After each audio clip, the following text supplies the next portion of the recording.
Mindset for Ielts Placement Test. Cambridge University Press and Assessment 2023. This recording is copyright. Placement Test. You will hear a number of different recordings, and you will have to answer questions on what you hear. Part 1. You will hear a woman phoning for information about a festival. First, you have some time to look at questions 1 to 7.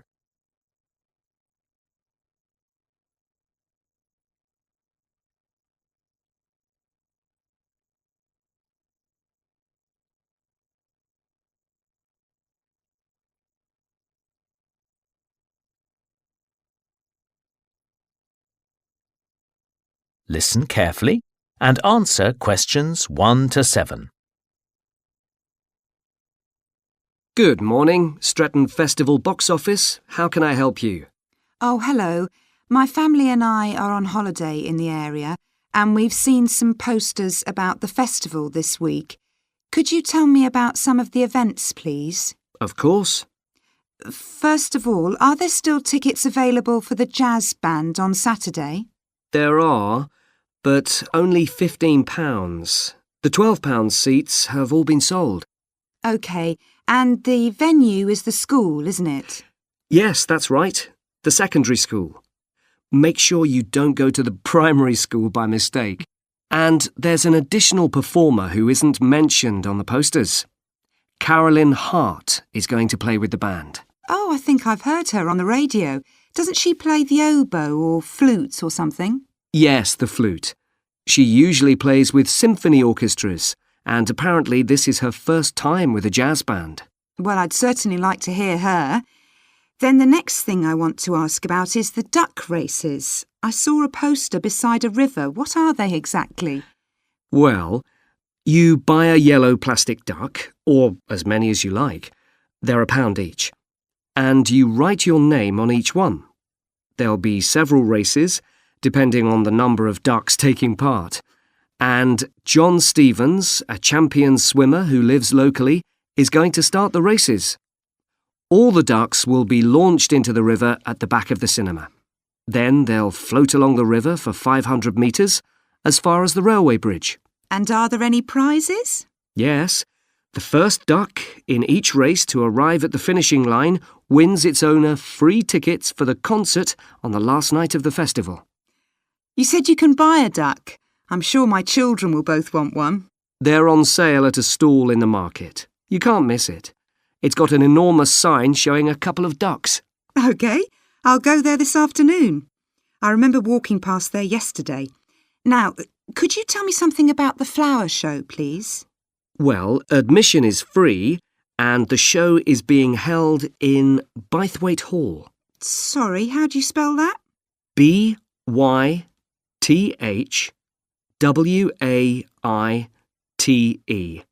Bythwaite. Is it easy to find? I'm not very familiar with the town yet. Oh, you won't have any problem. It's right in the centre of Stretton. It's the only old building in the town, so it's easy to recognise. I know it.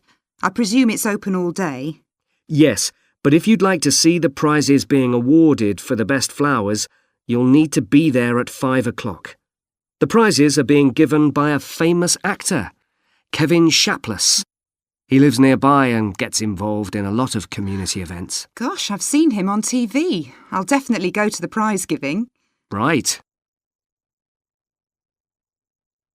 Before you hear the rest of the conversation, you have some time to look at questions 8 to 10.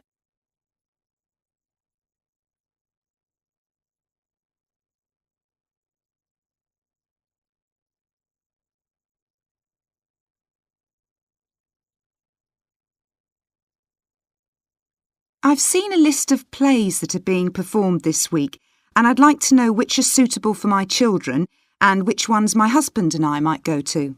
How old are your children? 5 and 7. What about The Mystery of Muldoon? That's aimed at 5 to 10-year-olds. So if I take my children, I can expect them to enjoy it more than I do?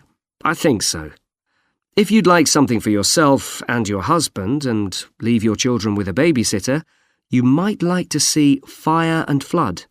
It's about events that really happened in Stretton 200 years ago, and children might find it rather frightening. Oh, thanks for the warning. And finally, what about Silly Sailor?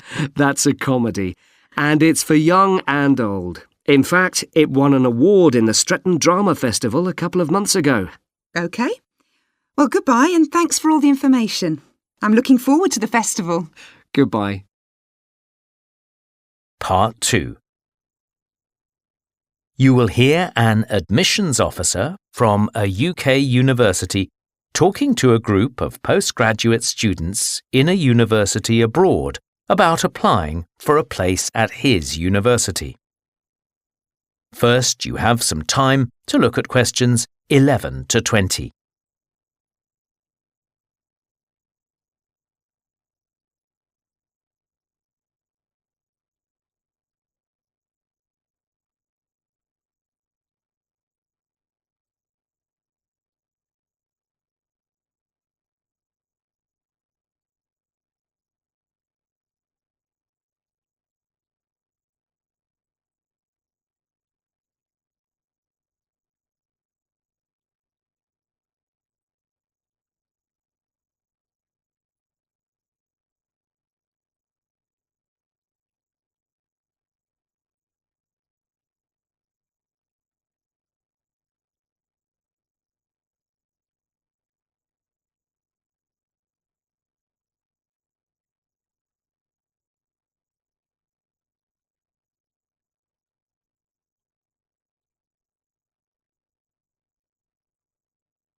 Listen carefully and answer the questions. As I said earlier, there is, I think, at Rexford an excellent combination of physical and geographical advantages, as well as having a rural setting and still being close to central London. Something that will certainly be of interest to you is that Rexford is just 35 minutes from London Airport. At Rexford, we have a strong research capability. We came 7th out of 101 universities in last year's research assessment, carried out by a government body, and did particularly well in your particular subjects, engineering and science. Actually, we got a top research grade of 5 for engineering, geography and computer sciences. One further point, and I know from talking to you individually that a number of you may be looking for some experience in industry after the course, is that all our science and engineering research departments have unusually close relationships with industry in the area. Anyway, that's enough sales talk from me. I'll just take a sip of this coffee that's just arrived, thank you, and then I'll say something about what actually happens when you apply. Right. Now, if you do decide to make an application, what you do is send it directly to me in my department. I will then immediately send confirmation and the application process begins. And I'd like to say at this point that you shouldn't worry if this process doesn't work all that quickly. I mean, occasionally there are postal problems, but most often the hold-up is caused by references. The people you give as referees, shall we say, take their time to reply. Anyway, it's absolutely normal for this process to take 3 to 4 months. What I do in this period is keep in touch with you and reassure you that things are moving along. One of the ways we've devised to help you decide about applying, as well as later when you've been accepted, hopefully, is to put you in contact with, if possible, a student from your own country who is at present studying with us. What you can do is phone them up, we will of course liaise between you, and discuss your concerns with them. That way you can get an objective opinion of what you can expect if you come to live and study at Rexford. Not only the academic atmosphere, but important details like what the leisure facilities are like, and whether the English weather and food are really as awful as everybody says. No. If you decide you can face it, the contact can also help you just before you leave with tips on what to pack and that sort of thing. At the moment, I think we've got 2 second-year students and 1 postgraduate from this country. Now, to move on to the other concerns you expressed earlier. At a UK university, as I'm sure you know, you will be in an environment where independent learning is the norm, which takes most students a while to adjust to, and at a time when you will be separated from your normal surroundings, and in most cases, your family. This can be a difficult time. But remember that something like 25% of our student body are international students like yourselves, and that there are several organisations in the university and city whose main purpose is to offer help and ensure that your time with us is enjoyable and useful. 1 or 2 of you touched on the subject of accommodation earlier, so I'll just add a few points. It is the university's policy to give priority in the allocation of residence places to 3 categories, and those are visiting students, exchange students, and new postgraduate students. However, demand exceeds supply, so there is still a need to put your name down early for campus accommodation, particularly if your family is accompanying you. This means that the earlier you decide whether you want to study with us, and so get the procedure moving, the better it will be for everybody. Yes? What if you would prefer to live outside the university? If you're planning to live off campus, you've got to sort things out even earlier. As with everything in short supply, the good accommodation gets snapped up months before the beginning of term. In other words, if you're starting in October, you need to be thinking about it in June, or at the very latest July. So you do need to think very carefully about what you need, how much you can afford to pay well in advance. What you can't do is leave it until a few days before the start of term. The agencies in town are pretty good. It's just a matter of contacting them in good time. Of course, we have a full-time accommodation officer available to help all students. She'll get in touch with you when you're accepted. She's got plenty of contacts in the town and will deal with the agencies on your behalf. 1 or 2 of you asked me earlier about your level of spoken English. Obviously, most of you have already achieved a lot. I wish I could speak your language half as well. Having said that, though, I'm afraid the lecturers will make little or no allowance for the presence of non-native speakers in the audience. So anything you can do to improve your spoken English, even beyond the pretty high levels most of you have already reached, will help make your stay with us that bit more fun for you. Some extra practice before you arrive is worth more than, for example, private lessons afterwards when you won't really have time. Oh, and one last thing before I invite further questions. It's very important that you always... Part 3. 2 students called Spiros and Hiroko have just finished the first semester of their university course. They are discussing with their English language teacher how they coped with their course. First, you have some time to look at questions 21 to 29.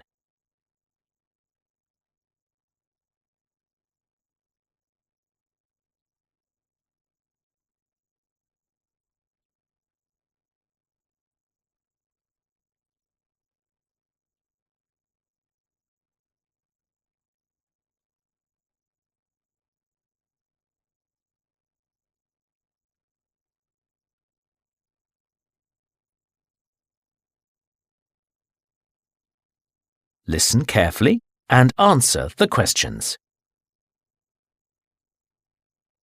Before we start, Spiros and Hiroko, thanks for coming in today to talk about your recent study experiences, and congratulations to you both in doing so well in your first semester exams. Thank you. I'd like to discuss with you the value of the English for Academic Purposes course you did here last year before starting your university course. Spiros, if I could start with you, what parts of the program have now proved to be particularly valuable to you? I think that having to do a seminar presentation really helped me.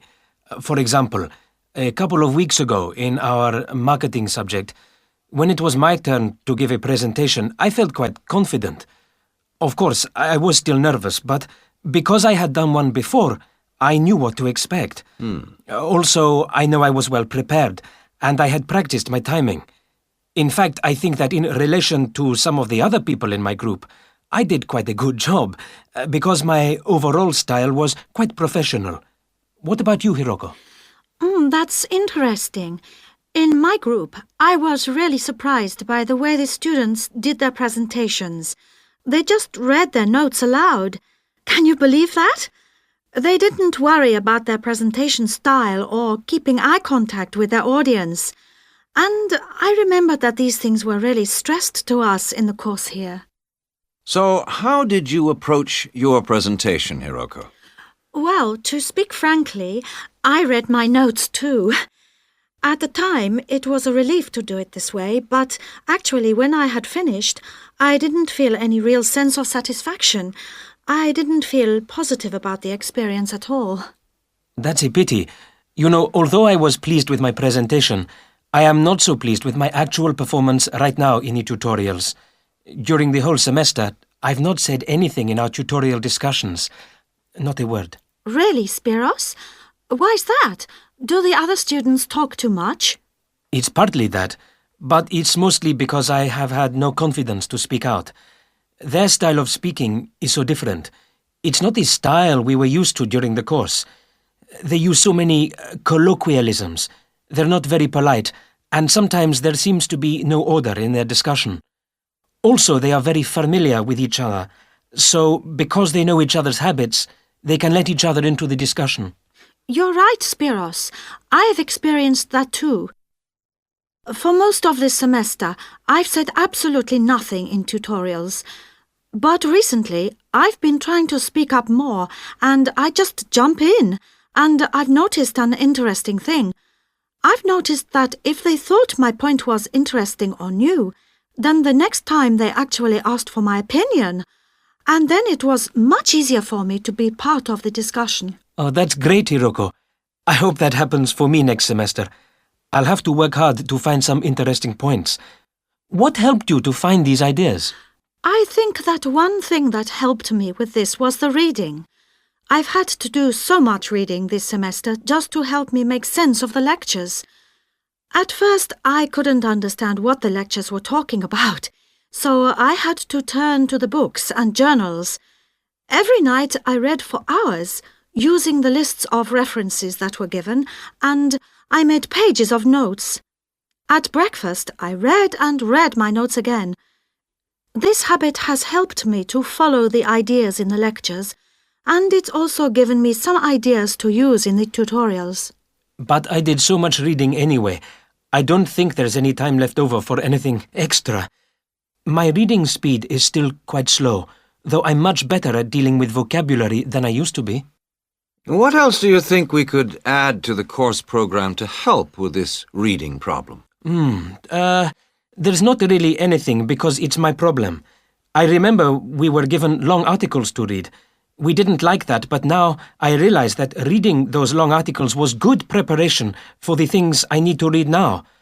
Also, in class, we regularly had speed reading tasks to do, and we kept a record of our reading speed, so the teachers were encouraging us to work on that. That's true, Spiros, but what we read could have been different. Sometimes in the English class, I felt frustrated when I had to read articles about the environment or health or education, because I wanted to concentrate on my own field, but we didn't read anything about engineering. So I think I wasted some time learning vocabulary I didn't need. But surely the strategies you were taught for dealing with that vocabulary were helpful? Yes, but psychologically speaking, I would have felt much better working on reading from my own field. What do you think, Spiros? Oh, I agree. That would have helped my confidence too, and I would have been more motivated. It was good, though, that we could work on our own topics when we wrote the research assignments. Okay, let's move on to writing now.